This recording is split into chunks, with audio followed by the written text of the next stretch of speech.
15th lecture बना रहा हूँ, 16th लेक्चर सॉरी।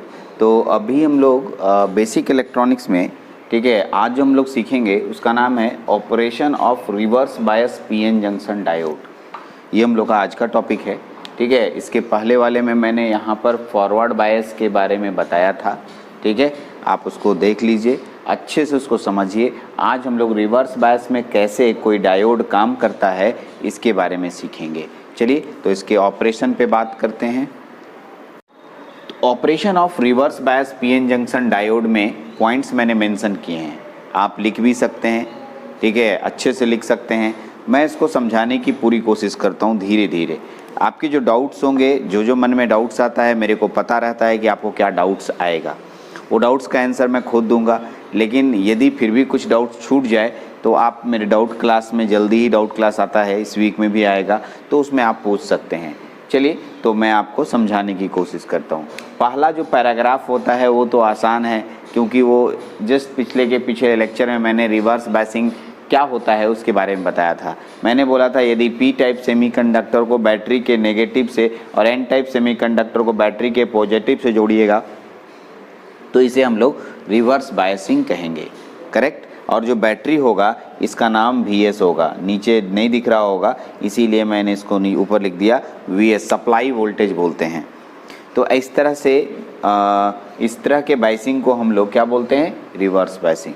जैसे ही बैटरी जोड़ते हैं, यहाँ से ध्यान से सुनेंगे, जैसे ही हम बैटरी जोड़ते हैं अंदर में दो तरह के चार्ज कैरियर होते हैं, पॉजिटिव और नेगेटिव, ठीक है। पॉजिटिव मतलब होल्स और नेगेटिव मतलब, ठीक है, इलेक्ट्रॉन्स। पी टाइप में होल्स की संख्या ज़्यादा होती है और इलेक्ट्रॉन्स की संख्या कम होती है। तो ये बैटरी का जो नेगेटिव टर्मिनल है सारे होल्स को टर्मिनल की ओर अट्रैक्ट कर लेगा। देखिए सभी चार्ज कैरियर टर्मिनल, ये टर्मिनल है, टर्मिनल की ओर अट्रैक्ट हो जाएंगे क्योंकि नेगेटिव पॉजिटिव को अट्रैक्ट करेगा। ध्यान से सुनना है, यहाँ पर बहुत सारा क्वेश्चन आएगा, मैं एक एक करके बताऊँगा। और अंदर में जो माइनॉरिटी चार्ज कैरियर है वो इस माइनस से माइनस की दुश्मनी होने के कारण जंक्शन के पास आके जमा हो जाएगा। यहाँ तक में कोई दिक्कत नहीं। आइए देखते हैं इसमें एन टाइप, ये जो आपके पास एन टाइप सेमीकंडक्टर है इसमें भी कुछ ऐसा ही होगा। ये पॉजिटिव टर्मिनल है। अब इस पॉजिटिव टर्मिनल के द्वारा अंदर के नेगेटिव ज़्यादा संख्या वाले चार्ज कैरियर एक और अट्रैक्ट हो जाएंगे, ठीक। और पॉजिटिव जिसे माइनॉरिटी कैरियर बोलते हैं वो जंक्शन के पास आके जमा हो जाएंगे। तो ये पहला अरेंजमेंट हुआ। अंदर में होता क्या है तो इसी बात को मैंने मेंशन किया है लैंग्वेज में, पढ़ देता हूँ। In reverse biasing negative terminal of battery attract the hole, hole को अट्रैक्ट करता है from P region, P region से होल को अपनी ओर अट्रैक्ट करता है, okay. Negative terminal of battery attract the electron from N region, ठीक है, ये एन रीजन से इलेक्ट्रॉन को अपनी ओर अट्रैक्ट करता है। Away from the junction, away ये इंपॉर्टेंट शब्द है। अवे मतलब होता है दूर ले जाना, जंक्शन से इधर अट्रैक्ट करता है, इसका मतलब ये चार्ज कैरियर और ये चार्ज कैरियर को जंक्शन से दूर ले जाता है। जंक्शन से दूर तो ले गया सर, और जंक्शन के पास चार्ज कैरियरों की जो संख्या होती है बहुत घट जाती है, ठीक। एकदम यहाँ पर कोई पहले वाले लेक्चर को देखिएगा तो आपको पता चलेगा कि ये वाला और ये वाला चार्ज कैरियर जंक्शन के दोनों साइड दबाव देते थे, प्रेस करते थे, इसकी वजह से ये जंक्शन छोटा होता था। अब जंक्शन छोटा नहीं होगा, अब दबाव देने वाले की संख्या इतनी कम हो गई कि दबाव कहाँ देगा, और ये जंक्शन, ये जो आपके पास जंक्शन की चौड़ाई है ये धीरे धीरे बड़ा होगा, ठीक है। अपने आप नहीं होगा सर, वोल्टेज बढ़ाने से टेम्परेचर डेवलप होगा। बोल फिर से सुनिएगा, वोल्टेज के बढ़ाने से अंदर में टेम्परेचर डेवलप होगा और उस टेम्परेचर के कारण जंक्शन का विड्थ बड़ा होना शुरू हो जाएगा। तो यहाँ से यहाँ तक देखें, due to this process the width of depletion region get increases, ठीक है। इसके पहले वाले वीडियो में जब मैं फॉरवर्ड बायस पढ़ा रहा था तो वहाँ पर मैंने बोला था जंक्शन विड्थ रिड्यूसेस, यहाँ पर जंक्शन विड्थ इंक्रीजेज, ओके। दोनों पॉइंट को ध्यान रखिएगा। अगला पॉइंट, यहाँ तक में कोई दिक्कत नहीं है, अभी करंट फ्लो नहीं शुरू हुआ है। If we increase supply voltage Vs, यदि मैं सप्लाई वोल्टेज का मान 1 वोल्ट 2 वोल्ट 3 वोल्ट 4 वोल्ट बढ़ा रहा हूँ, ठीक है, then width of depletion region increases, ये डिप्लीशन रीजन की चौड़ाई बढ़ेगी। कैसे बढ़ती है? यदि मैं बैटरी का मान बढ़ाऊँगा, तो बैटरी का मान बढ़ाने से, ठीक है, ये जो आपके पास जंक्शन दिख रहा है इसके अंदर टेम्परेचर डेवलप होगा। बैटरी का मान बढ़ाने से अंदर में टेम्परेचर डेवलप होगा। ओके, वोल्टेज बढ़ाने से टेम्परेचर बढ़ता है जी, ठीक है, और उस टेम्परेचर के कारण ये जंक्शन बड़ा होगा, ठीक है, इसीलिए लिखा है width of depletion region increases. In this biasing, इस बाइसिंग में there is no any majority charge carrier flow in it. Important point को नोट कीजिएगा, ठीक है, इस बाइसिंग में कोई भी मेजॉरिटी चार्ज कैरियर फ्लो नहीं करता है, because junction not breaks, junction इसमें नहीं टूटा। पिछले वाला में पतला होते होते ठीक है जंक्शन टूट गया, अभी जंक्शन जो है पतला होते होते जंक्शन नहीं टूटा, इसमें जंक्शन बड़ा हो रहा है तो जंक्शन तो टूटा नहीं, तो करंट तो फ्लो करेगा नहीं। एट सर्टेन टेम्परेचर, ठीक है, सम थर्मली, टेम्परेचर को याद रखिएगा, यहाँ से क्वेश्चन निकलेगा, आगे बताऊंगा। Some thermally generated minority charge carrier cross the junction and makes a very small current, इसका नाम है रिवर्स सैचुरेशन करेंट। बहुत बार पूछता है what do you mean by reverse saturation current, तो आप बताएंगे रिवर्स बायस में, ठीक है, माइनॉरिटी चार्ज कैरियर के कारण जो करंट फ्लो करेगा उसे रिवर्स सैचुरेशन करंट बोलते हैं। फिर से एक बार बोल रहा हूँ, रिवर्स बायस के कारण जो माइनॉरिटी चार्ज कैरियर्स के, रिवर्स बायस के कारण माइनॉरिटी चार्ज कैरियर्स के द्वारा जो करंट उत्पन्न होता है उसे हम लोग रिवर्स सैचुरेशन करंट बोलते हैं। कभी कभी किसी किसी किताब में इसका दूसरा नाम लीकेज करंट भी रखा गया। लीकेज इसलिए क्योंकि जंक्शन तो टूटा नहीं, फिर भी इलेक्ट्रॉन छलांग लगा लेता है। ये जो आपके पास माइनॉरिटी चार्ज कैरियर इलेक्ट्रॉन इधर छलांग लगा लेता है, होल इधर छलांग लगा लेता है, ठीक है, तो सर कैसे छलांग लगाता है? क्या ये सीमेंट का बना हुआ है? तो नहीं, ये एक पॉजिटिव नेगेटिव, आपको याद होगा, इधर पॉजिटिव होता है और इधर नेगेटिव होता है, एक प्रकार का जंक्शन का निर्माण किए हुए हैं। कोई सीमेंट का दीवार नहीं है कि जा नहीं पाएगा, ठीक है, ओके, ज़्यादा गर्मी हुआ तो उछलते कूदते पार कर जाएगा, ठीक है, तो कुछ ही पार करता है, क्योंकि सभी के सभी चार्ज कैरियर तो इससे दूर हैं, कुछ ही चार्ज कैरियर ना पार करेगा, इसकी वजह से, ठीक है, बहुत ही स्मॉल करंट, बहुत छोटा करंट फ्लो करेगा। आइए अगला पॉइंट में वो मेंशन होगा, this current is very very small, बहुत छोटा करंट होता है। और इम्पॉर्टेंट पॉइंट ध्यान दीजिएगा, सिलिकॉन का बना होता तो इसका मान माइक्रो एम्पियर का होता, ठीक है, उल्टा लिख दिया मैंने। जर्मेनियम का अगर बना होता, germanium, then it is micro ampere, germanium में माइक्रो एम्पियर होता है। एंड फॉर सिलिकॉन के लिए इसका मान नैनो एम्पियर होता है। क्वेश्चन पूछता है, यहाँ से ऑब्जेक्टिव क्वेश्चन निकलता है कि बताइए reverse saturation current germanium diode में ज़्यादा होता है या सिलिकॉन डायोड में ज़्यादा होता है? तो आप क्या लिखेंगे? आप बोलेंगे जर्मेनियम में लीकेज करंट का मान ज़्यादा होता है और सिलिकॉन में लीकेज करंट का मान कम होता है। सिलिकॉन में नैनो एम्पियर में होता है और जर्मेनियम में माइक्रो एम्पियर में होता है। आगे चल के क्वेश्चन का जवाब मैं दूंगा, अभी उसका जवाब का समय नहीं आया है कि सर, ठीक है, आपके पास दो तरह के सेमीकंडक्टर हैं, एक का नाम है सिलिकॉन और एक का नाम है जर्मेनियम। हमारे पास दो तरह के सेमीकंडक्टर यूज हो रहे हैं, एक का नाम है सिलिकॉन और एक का नाम है जर्मेनियम। लेकिन आने वाले समय में हम जर्मेनियम नाम के एलिमेंट को छोड़ देंगे, ठीक है, और बाज़ारों में या कंपनियां आप सिलिकॉन नाम के सेमीकंडक्टर का ज़्यादातर प्रयोग करती है।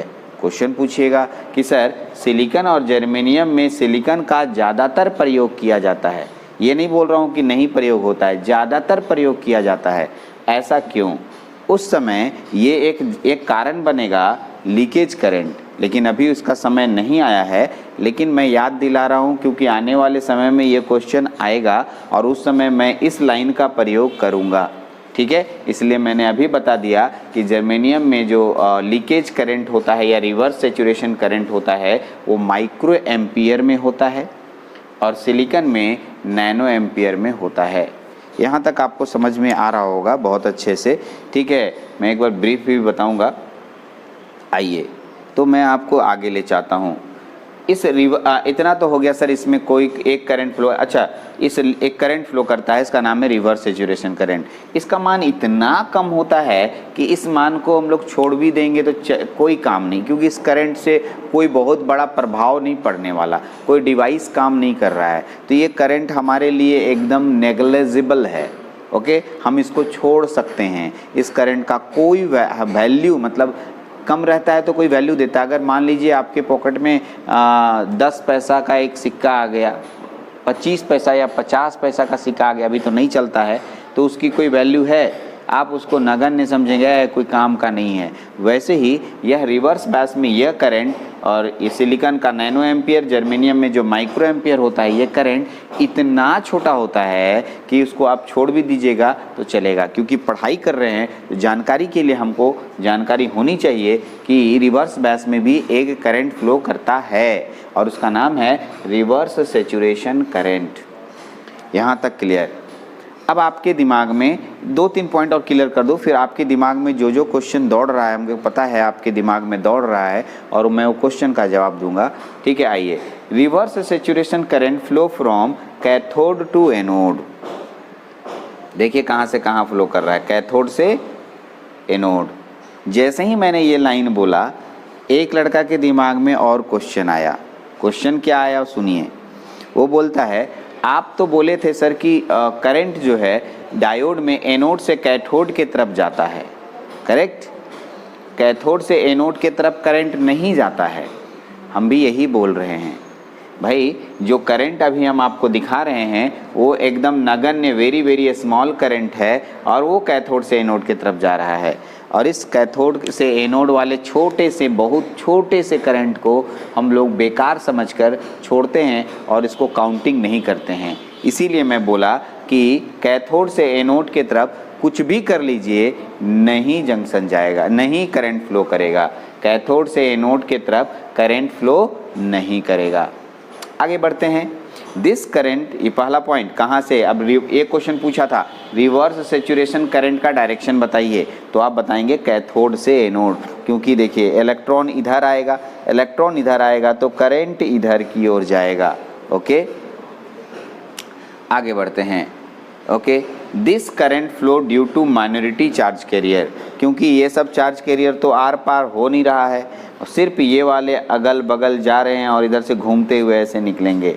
लेकिन मेजॉरिटी चार्ज कैरियर का कोई प्रभाव, मेजॉरिटी चार्ज कैरियर फ्लो नहीं हो रहा है, इसलिए हम ऐसा कह सकते हैं, ठीक है, कि इसमें जो है माइनॉरिटी चार्ज कैरियर भाग लेते हैं। यानी रिवर्स सेचुरेशन करंट को बनाने का काम माइनॉरिटी कैरियर का है। माइनॉरिटी कैरियर के द्वारा ही रिवर्स सेचुरेशन करंट होता है। ये भी ऑब्जेक्टिव क्वेश्चन कंपटीशन में है। आगे बढ़ते हैं। दिस करंट डिपेंड्स ऑन, ईज हटा दीजिए, डिपेंड्स ऑन टेम्परेचर। टेम्परेचर पर निर्भर करता है सर। जब गर्मी दीजिएगा ना तो इन सब इलेक्ट्रॉनों में खलबली मचेगा। ये इलेक्ट्रॉन यहाँ रुकना नहीं चाहेगा और भागना चाहेगा जंक्शन को पार करके, ठीक है। इसका मतलब है रिवर्स सेचुरेशन करंट हमेशा किस पर निर्भर करता है? टेम्परेचर पर निर्भर करता है, ठीक है। और एक और इम्पॉर्टेंट बात, एक लड़का बोला सर इस वोल्टेज पर भी निर्भर करता है।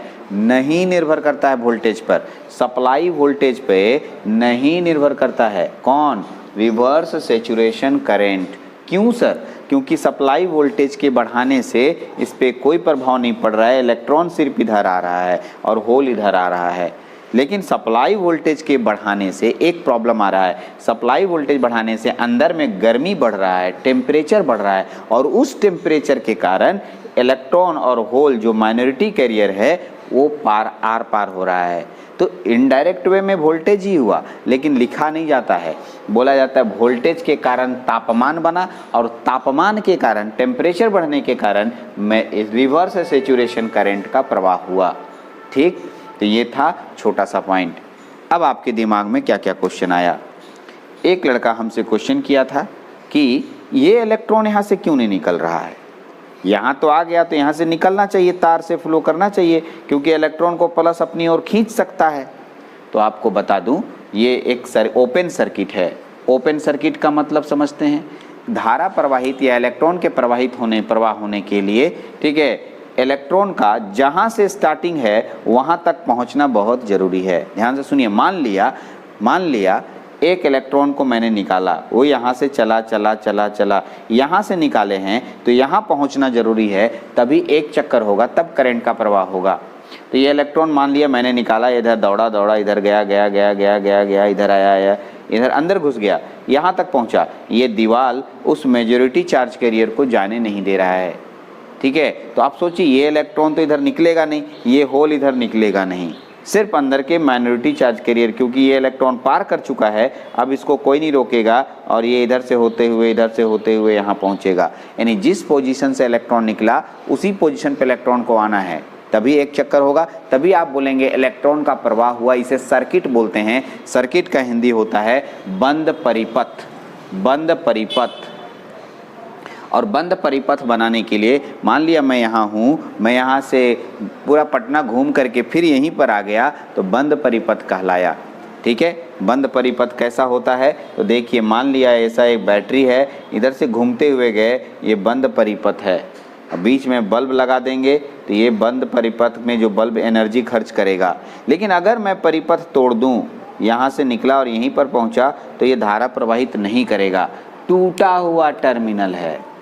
ओके, तो मेरे पास ये आपके पास पहुंच गया। नेक्स्ट आगे बढ़ते हैं हम लोग।